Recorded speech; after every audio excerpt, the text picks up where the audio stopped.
but why don't we just start with introduce who you are and tell us a little. Okay. Sounds like I'm doing a job interview. Yeah, so my name is David Garneau. I live in Regina, Saskatchewan, originally from Edmonton, Alberta. I've pretty much lived on the plains all my life. I'm Métis for folks in the States. Métis are settlers from Europe on one side and Indigenous folks on the other. In my case, French, Canadian, going back to the 1600s, and Anishinaabe and Swampy Cree. My probably more significant relatives out here are Laurent and Eleanor Garneau, who met in Red River, and then they moved after the resistance of 1869-70 to Fort Edmonton, and across from Fort Edmonton they had a river lot. These are French Métis lots that usually preceded cities, so the city kind of grew up around. But I grew up in Edmonton, and the river lot still bears their name, Garneau, so it's the Garneau neighborhood. So I always had a connection to the sort of the imprint of that name on the place. Around 17, I moved to Calgary, did my education there, painting and drawing, a BFA, and then did a master's degree in American literature. Was there for quite a while, and then I moved here 26 years ago to teach at the University of Regina. So here at the University of Regina, I'm a full professor, and I teach painting and drawing. You mentioned some of your heritage and where your families come from and the history that goes with your family. How has that influenced your art? So the area to live in is pretty tight knit. I mean, they're 8 hours away in the sort of triangle. I have lived in Halifax and I've traveled a lot to various parts of the world, but this little triangle is where I spent the bulk of my life. And it's characterized by being flat plains and a fair amount of Indigenous people. I don't know what the percentage is, but probably between 5 and 10%, closer to 10, I would say. So that's had a big impact on my family, or my life. But my family, growing up, knowing I was Métis, but what does that mean? It sort of increased in meaning over time. So it's really only been in the last quarter century, no, maybe 30 years, that I've made that the primary subject of my artwork. That's pretty cool. That's as long as I've been alive. I had my first show in 1980. I was making these Joe Fafard, who's a really well-known vernacular sculptor, and I started off in the ceramics in his mode, making statues of mostly unhoused people in Edmonton, where I grew up, and showed at the Bear Claw Gallery. But when I showed in the Bear Claw Gallery way back when, I wasn't aware of that word Métis. I just knew we had Indigenous inheritance. And a reporter interviewed me. I was only 18 at the time and asked me about my heritage. And I said, I wasn't sure what the Métis meant. And he said, well, you're son of Laurent Garneau. And I said, yeah. And I said, and you're showing in an Aboriginal gallery, the Bear Claw Gallery. And I looked around and it didn't occur to me that it was just art. It's been a lifelong process since then, finding out what that means, but also writing about it and making art about Métis identity and Indigenous identity as it's been evolving over time has been a main subject of my work. I should also say I'm also a curator. I've co-curated exhibitions with Indigenous artists and curators in Australia, in Sydney. I also co-curated with Kathleen Nash-Milby, who did the American Pavilion in Venice this last year. We co-curated an exhibition called Transformer at the Museum of the American Indian. Fascinating to see how that has influenced your art. But how did you get started drawing and painting? So my mom is an artist. She's mostly a calligrapher now. She's in her mid, almost late 80s. There was always art books and an interest in art around the house, so it wasn't like a forbidden thing. Not the kind of thing that would make a career, but certainly that it's an interest. The interest in the aesthetic, interest in art and books, that's a big influence. But I mentioned Joe Fafard, who I had heard on the radio. I think I saw in a magazine, and I liked his sculptures. That looked like something I could do. So already in high school, I was making these clay figurines. Yeah, just one thing led to another. First, I did diploma in early childhood education, worked with kids for quite a few years. So I think in my mid-20s, no, maybe not that late, maybe 23, before I went back to school to do the BFA. What are some other artists or movements or experiences that you've had that have influenced the art that you make? The last 6 years, I focused on high realism and still life painting. I've been interested in trying to sneak in or force in indigenous content into what's seen in the European Academy as like the lowest form of art. Still life was relegated to domestic scenes and the labor of women and didn't seem to be able to hold a lot of content. And I've been really interested in getting the content of so-called higher forms like history painting and political painting to talk about indigenous, what it means to be indigenous in the academy, or trying to be a contemporary person while also indigenous. So using objects to try and communicate those ideas, objects and titles.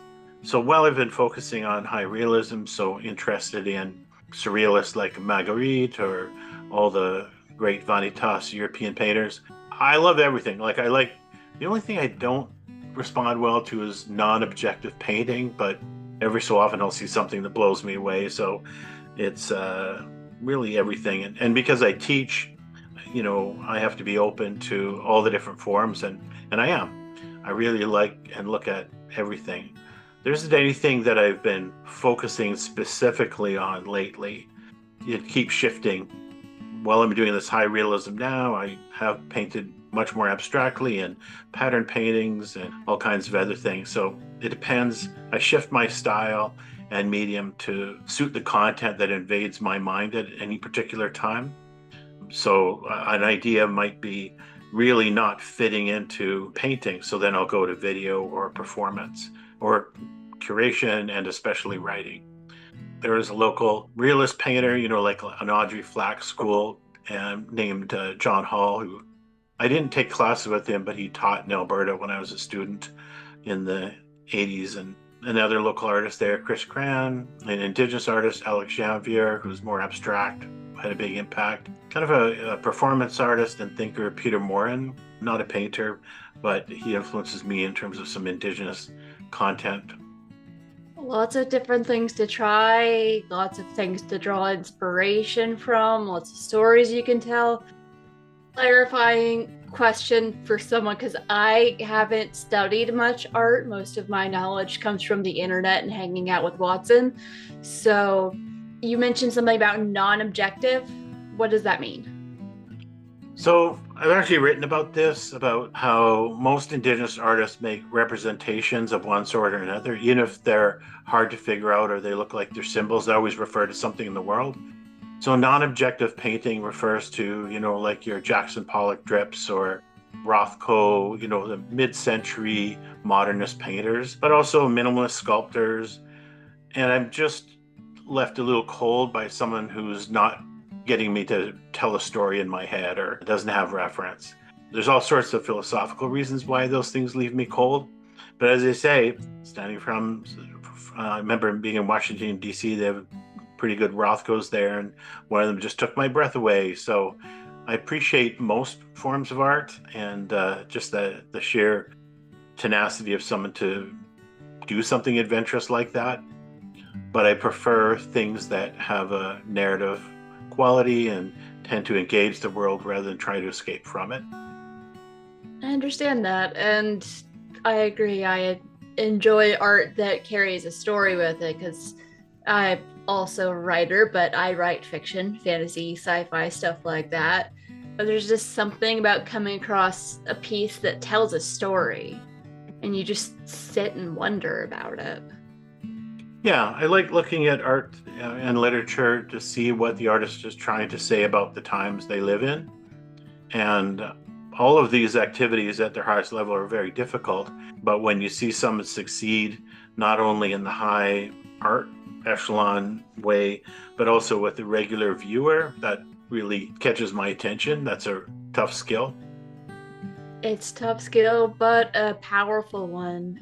How do you see the role of contemporary Indigenous artists in challenging or reshaping dominant cultural narratives? Because that's something that you have touched on, and using your work to just push more of the indigenous art and symbols into, you mentioned European museums? So I'd say most of my strategy, there's sort of two aspects. One is that kind of deconstructive or challenging aspect, which is either trying to show the paradoxes or the break down the binaries of the sort of Western European, American, Canadian versus indigenous. Often these are set up as binaries so that if Americans do one thing or Europeans do one thing, then indigenous must be their opposite. So I'm really interested in showing that folks on both sides are much more complex than that. But I don't like working in that kind of irony or deconstructive mode all the time because it can be kind of boring and familiar. I like what I call non-colonial work. So what are the existing things from past indigenous cultures that we can recover or that have been sort of underground that we want to foreground? But how do we use those things to still be contemporary people? Trying to bust up stereotypes is one thing. And certainly earlier in my career, that was the main thing I was interested in.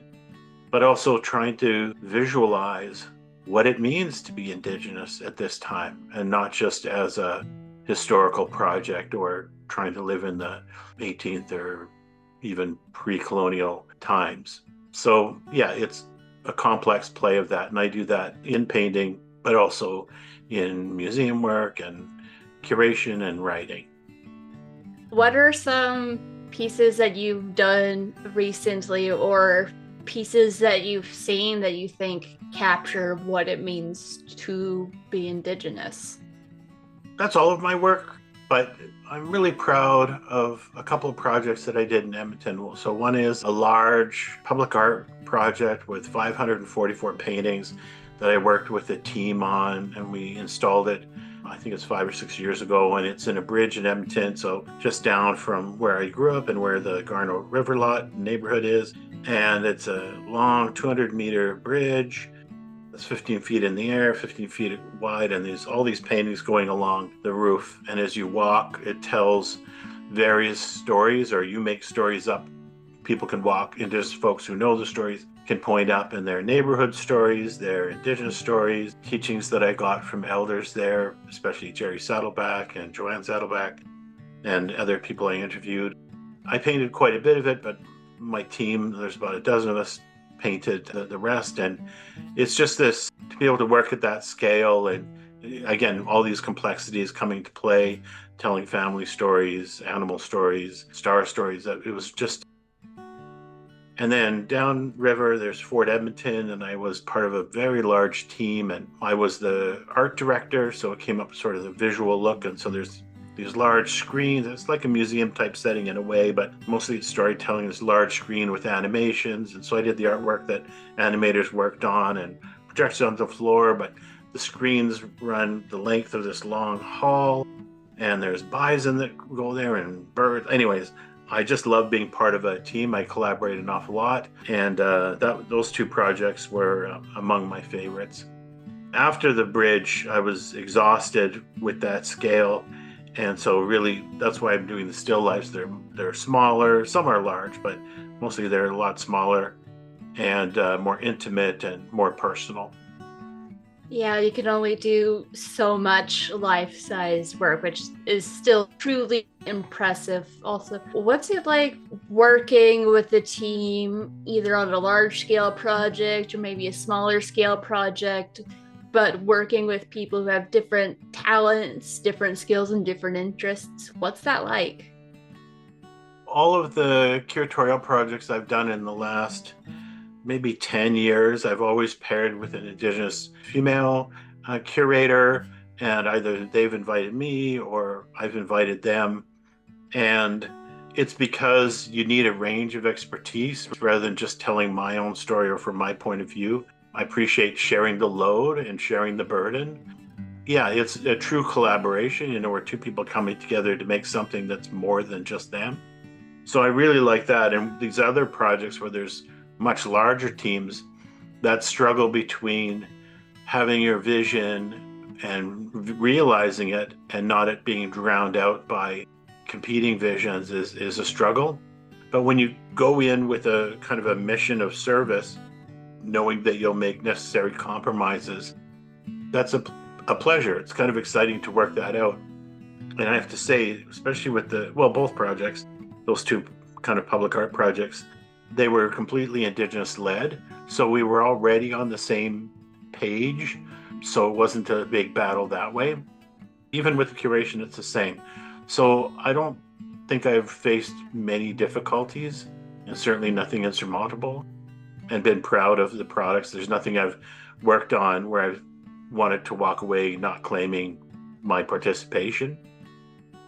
That's pretty awesome, because I can imagine when you have a lot of people with their own ideas, and sometimes there's probably going to be egos there. It can happen where there are personality clashes, and there's things that you have to work to communicate through and get on the same page, which can be challenging because what someone is saying may not be what the other person is hearing. Yeah, so that takes some skills, and it could just be that I'm bossy. I think that's a big part of it. There's certain bottom lines that I would never compromise on, but there's most things in which I'm just interested in the best outcome. But I'm pretty bossy. Like for the bridge project, I designed every piece, and my artists painted them according to my specifications. And I did have in my contract that I would paint over them anything I didn't like. And I didn't have to put a lick of paint on anybody else's work, which is shocking for so many paintings. Yeah, so I'm pretty proud of that. But yeah, the end result is something, again, that is more important than the individual. And if there are compromises, they will have to be reasoned compromises rather than just some, like you say, ego clash. But so far that's worked out. That's good to hear. And how has your role as an educator working at the university influenced your art and the work that you do, or at least how you view art? So this is very important. Professors get to their position usually because they've been slogging at it for quite a while, and then they work their way into these positions. And not all artists like to teach, and certainly not all the other stuff that goes with being a university person. But I love every part of it. I really do. And the benefits that come from this kind of position include access to certain kinds of grants and travel and connections that you might not otherwise have. And I do those things in my various capacities as a curator, writer, artist, teacher, and that's benefited my work an awful lot. At the same time, if I were to have focused on one of my activities, I might be more or differently successful, but I just like everything, so I'm off in all these different directions. But I also like being part of a community of learners and makers. My students, my grad students particularly, are such a great source of energy. I can't wait to get up every morning. I jump out of bed and can't wait to get to work. And I'm influenced not so much in the making of specific things by students, but influenced by the energy of folks who are just beginning, or maybe they've been at it for a little while, especially grad students. And they want to enter into a world that I know something about, and I can share that with them. But also they want to remake the world so they can generate ideas.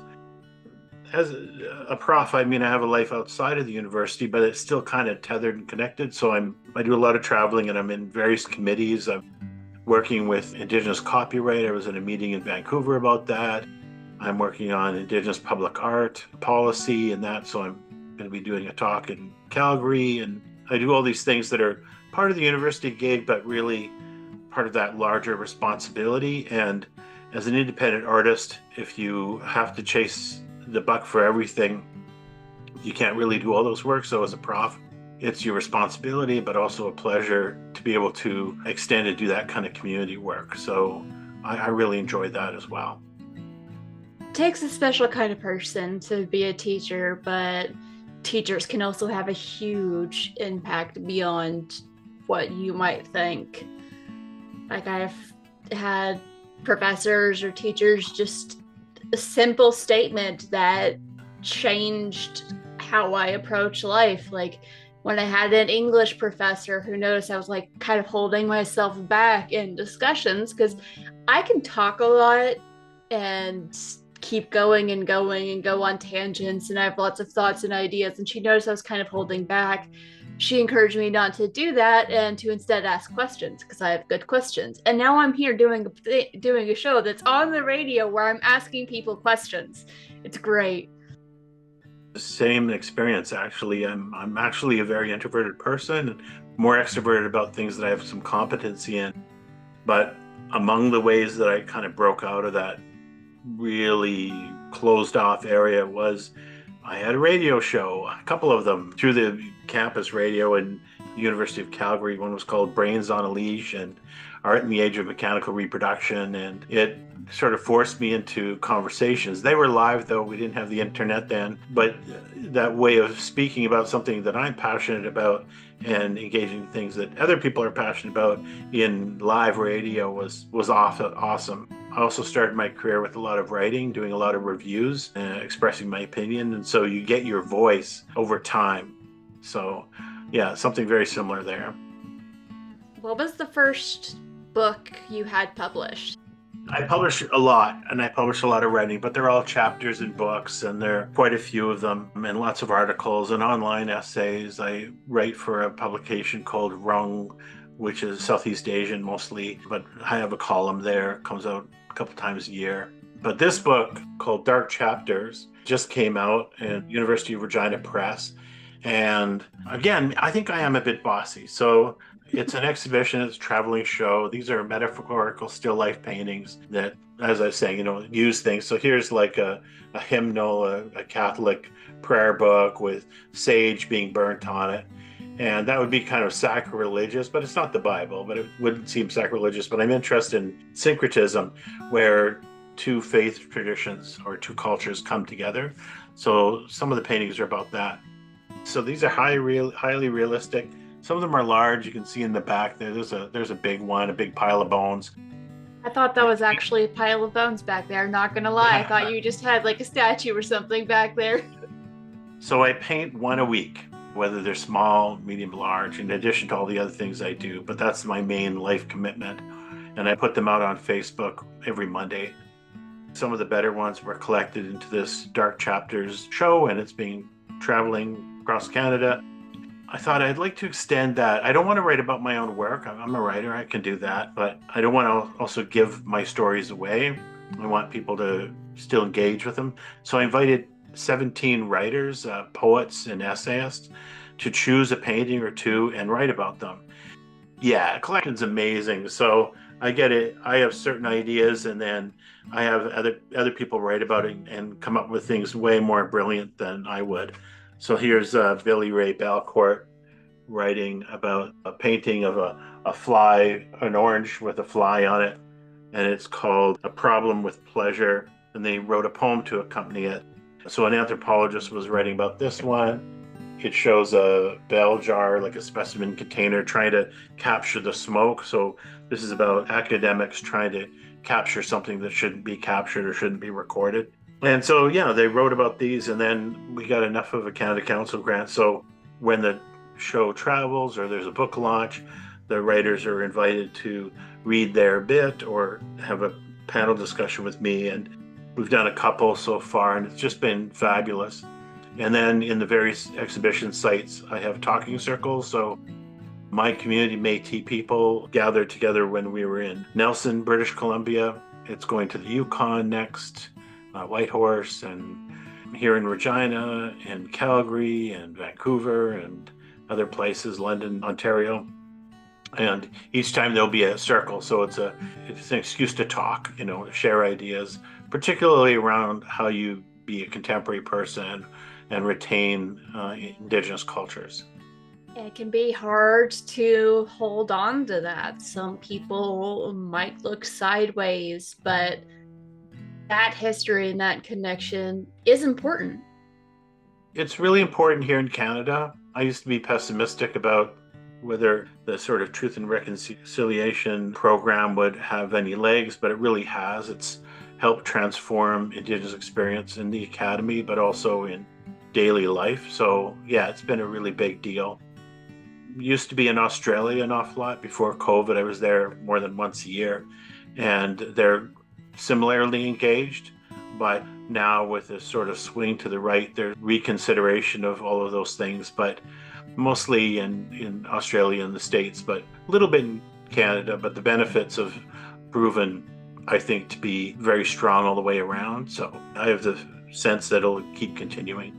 And what that means here is just more opportunities, and in the arts anyways, more Indigenous professors and artists showing. So particularly where I live in Regina, the exhibitions for Indigenous folks are constant. It's great. It's nothing like I would have predicted 30 years ago.